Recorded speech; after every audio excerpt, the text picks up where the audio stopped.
what kind of product we need to build, right? And in that product, what kind of features you need to incorporate that is consistent with your persona identified earlier. We do not need to have a certain framework to use. Framework is just something for you to automate your process. Hello everyone, welcome to my channel. I'm Olivia. Today I want to share with you the answers to 3 questions I was asked in one of my product interviews. And I will share the video of the questions here. You can take a look at this video first to understand all the questions that I mentioned and I was asked in that interview. And today the focus is on providing the answers to the most popular questions. Before going into the questions, I would also like to ask you to fill out this survey, and this survey would help me to understand your need in learning product management and what kind of roadblocks you have right now in order for me to plan for the content that can be really relevant and helpful for you. The survey link is also in the description box. If you go down, and then you will be able to find a link to the survey. The first question, let's begin. What framework or model do you use to prioritize? This question was asked in all of my product interview because I think it's very important for the hiring manager or director to understand your working style. How do you eventually to choose which feature to build or not? That could really impact the business. In my previous interview, I got stuck in there because I knew what I would usually do to prioritize, but it was just very difficult for me to form the language and describe it concisely and precisely. My answer to this question was matrix model, which I used to compare the value of a project or feature versus the cost of it. But I didn't answer it completely and concisely. What I basically said was that, first of all, understand the value and the cost of each feature and then position them into that matrix quadrant, and you would have different categories. You would have a high value, high cost, high value, low cost, low value, high cost, and a low value and low cost, 4 categories, right? But I didn't even answer those. And after that, based on the positions of different features, I would choose accordingly. And I did not specifically say which category, right? Whether I would want to build a high value, low cost feature, or it would be a low hanging fruit, which is going to be lower value and lower cost. I didn't even mention that. So that was not satisfactory to me.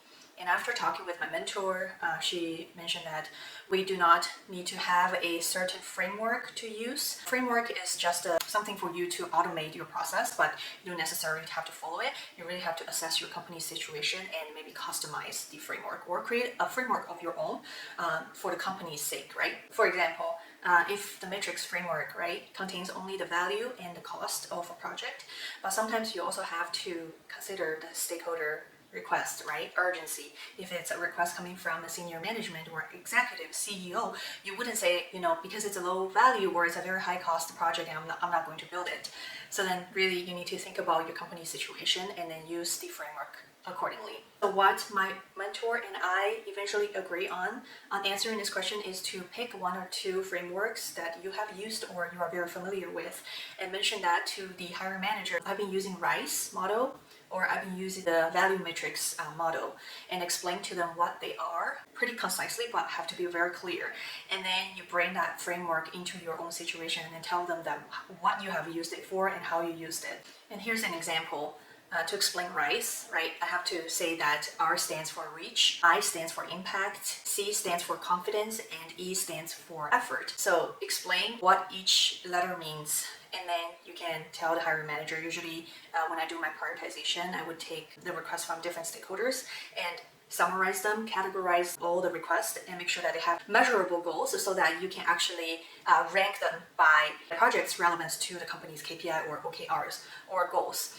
Then you can use your RICE model to further evaluate them, to evaluate the reach of the audience from this project, the impact of this project, the confidence you have on the assumptions or your estimations, as well as the effort level of building these projects. That would be the high level content that I would provide to the hiring manager when I explain what framework or model I use to prioritize. The second question is, walk me through a product that you have built from ideation to build and to launch.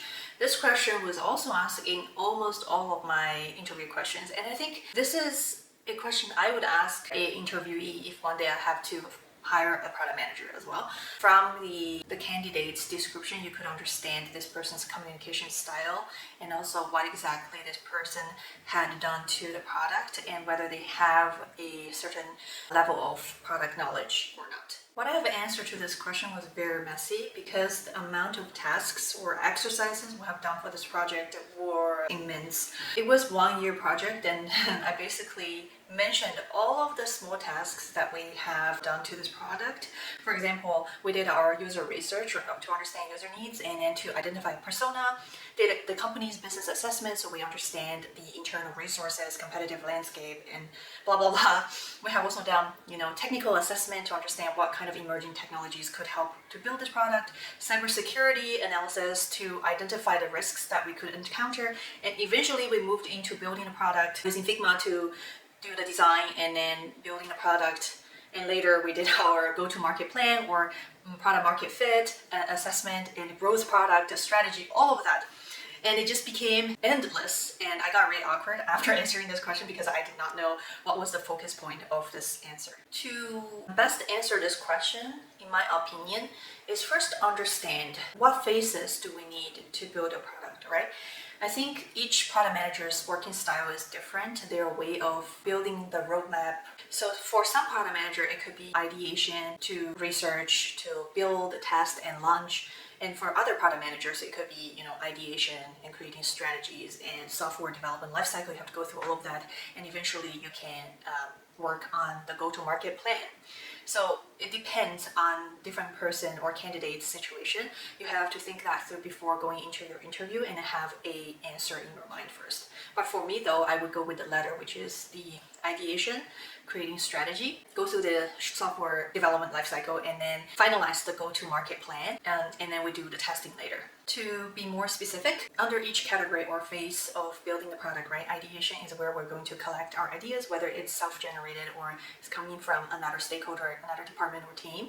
But then we eventually have to assess those ideas, right? By doing further market research, user research to validate its feasibility, viability, all of that. And then after you do your research, you understand the competitive landscape, market opportunities, and user pain points, you can move on to building the roadmap because then in order to capture that market opportunity or solve that user pain points, what kind of product we need to build, right? And in that product, what kind of features you need to incorporate, you need to build that is consistent with your persona identified earlier. The roadmap would include everything you want to build within the short term and a little bit longer term, not like 5 years. I think it would be like 2 years, 3 years. You understand what you need to keep building for that product. And also the roadmap would act as a blueprint for product managers to achieve goal of the project. Once we have a roadmap, and then next we can move on to the software development lifecycle, which includes communication with the designers and the engineers, the scrum masters. This is a phase for us to look at everything in that roadmap and start to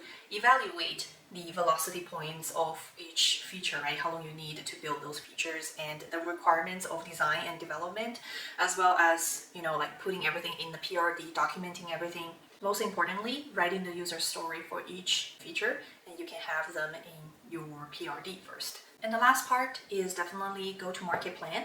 I would say, in my experience, usually marketing plan would be already created in the strategy phase. The marketing team and product team would work together to evaluate market opportunities, right? And then the target audience, the segments you want to target. And by that time, you would already have the 4 Ps of that product, which is the product, positioning, price, and promotion. Sorry, did I mention the second P wrong, but I'll put a right answer here. You would already have the marketing strategy earlier before you start to build the product. So that's something that I experienced in my situation, but not the same for everyone. Anyways, after the communication with engineers and once you have the features ready, the marketing team definitely can take a look at the MVP or the prototype you build, and then they will plan the promotions accordingly. For example, what kind of media channels they're going to use, whether it's social media or they're going to use direct display or on the TV. Different mediums they will have to evaluate based on your final prototype. So yeah, that's everything I would include in my answer. These are the phases I think are important for product managers to look at when shipping a feature or planning for a feature. In summary, to answer this question, we really have to make sure we prepare for it and make it very concise when answering it, because this is the question that is likely to go wild. You can take 5 minutes, 10 minutes to explain this question, but keep in mind that when you answer these questions, you should keep it within 2-3 minutes so that you don't bore the hiring manager and you keep the conversation more engaged. And there's always a chance for them to ask follow-up questions, so don't worry about it. Even at high level, they will for sure ask you more questions later on. So what you need to mention again in this question is tell them what product you worked on and what phases you have gone through and what high-level exercises you have completed under each phase and why do you need to do it, as well as what results you have achieved after finishing your last phase of building the product, which is launching the product. Last question is how do you communicate the product vision vertically and horizontally in your organization? For this question, I think if I were going to score the answers I provided to the hiring manager in that interview, this one would probably has the lowest score because I barely answered it. I did not understand what the question was about. What does vertical mean? What does horizontal mean? I know after the interview, it seemed pretty obvious when you say vertically, horizontally, but I just kind of mixed them together in the interview.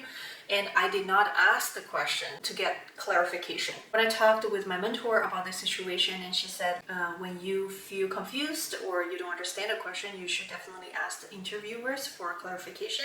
Usually they will welcome any questions and then they will explain the questions one more time. At least they can use an alternative words that could replace horizontally or vertically, right? Coming back to this question, vertically means that you need to communicate something to the senior managers in your department, executives, and down meaning that if you manage a team, you need to communicate that vision to your team members and to the engineers, designers. You need to let them understand your vision. And horizontal means that you need to communicate an idea cross-functionally. You need to deliver that message to different departments and then get their buy-in so that they can all collaborate with you after understanding or getting inspired by the vision. And before we choose the communication style to communicate the product vision to different stakeholders or teams, we first need to understand the stakeholders, right? Their relationships with our project or with the product manager's project and their communication style, maybe their routine. So then you can choose a communication style accordingly for them to better understand your ideas, your plan. Let's talk about communicate upward, which is to tell a executive or senior manager your product vision, your new product ideas, right? You should probably use an executive summary of a plan, use a 2 minutes pitch or 2 minutes elevator pitch to deliver an idea. And the next one you can use is the key metrics ROIs of a project, and just provide the numbers to the executives. I can say confidently that executives, they love numbers and they like to have the summaries. They usually would ask me, hey, can you tell me what's going on with this project? What I used to do is to give them the document I have created for this project and then say like, please review this and all the details are in it. And my executive would tell me to create a summary or like just provide her summary so that she can read quickly and then tell her about the ROI, tell her about the numbers. That's all she needs to know. And this would really save their time and expedite their decision-making process. And now let's talk about the product vision to the team members. Let's communicate ideas downwards. For stakeholders like that, you need to make sure to have a product vision. And that product vision needs to be inspiring and it aligns with the business goals, aligns with the OKRs or goals each team member need to achieve.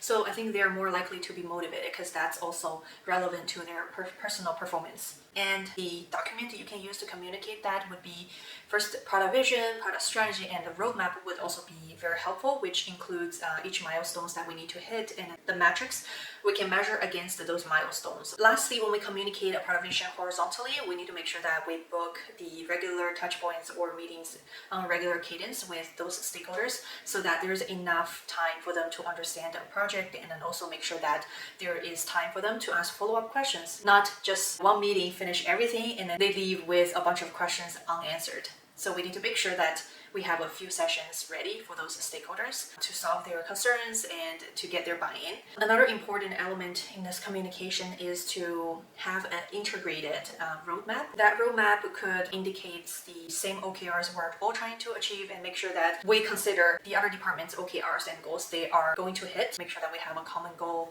and then the inputs we need from the other teams. For example, if I need to collaborate with marketing, I need to have their copywriters input, brand design input, have all of that in an integrated roadmap. Other than the regular meetings, we can also provide updates through frequent emails and also blogs where we can all have access to view some information.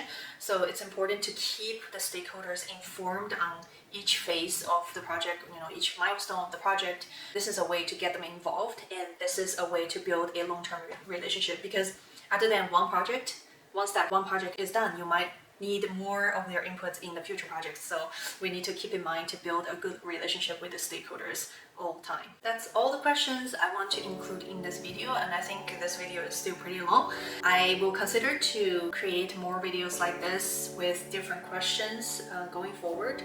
But if you have any other questions, don't know how to answer, leave a comment below and let me see if I can crack them and then provide an answer to you. So stay tuned for the future videos. The future videos will be a combination of different topics. For example, it could be a Q&A video like today's video, and it could also be a day of my life as a product manager. It's going to be a daily vlog, or it could be me interviewing other product managers or data scientists. It could vary, but I have created different categories on my YouTube channel, and you can take a look on those categories in order to find the videos that are most relevant to you. Again, stay tuned, and thank you for watching this video. I will see you in the next one. Bye bye.